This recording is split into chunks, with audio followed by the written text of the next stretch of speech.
শাকিব ভক্তরা অপেক্ষায় দিন গুনছেন নতুন সিনেমা দরদ দেখার জন্য। যদিও দেশের পরিস্থিতির প্রেক্ষিতে দরদ মুক্তি নিয়ে যে দুশ্চিন্তা তৈরি হয়েছিল, শাকিব ভক্তদের মনে তা দূর করেছেন নির্মাতা নিজেই। দরদ সিনেমাটি সেপ্টেম্বরে মুক্তি দেওয়ার জন্য মানসিকভাবে প্রস্তুত আছেন বলে জানান অনন্য মামুন। সিনেমাটি বাংলাদেশ, ভারত সহ বিশ্বের বেশ কয়েকটি দেশে মুক্তি পাওয়ার কথা রয়েছে।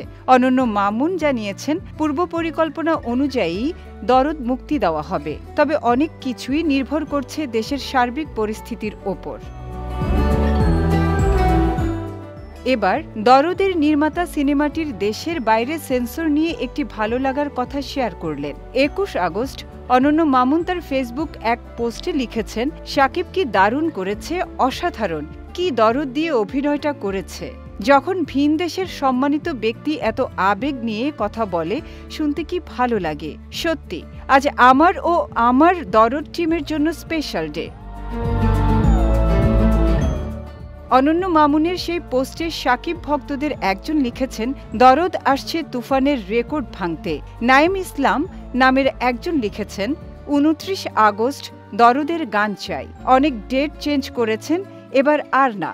স্পর্শ সুজন নামের এক শাকিব ভক্তের ভাষ্য, হিন্দি গান দিয়ে শুরু হোক ভালো কিছু।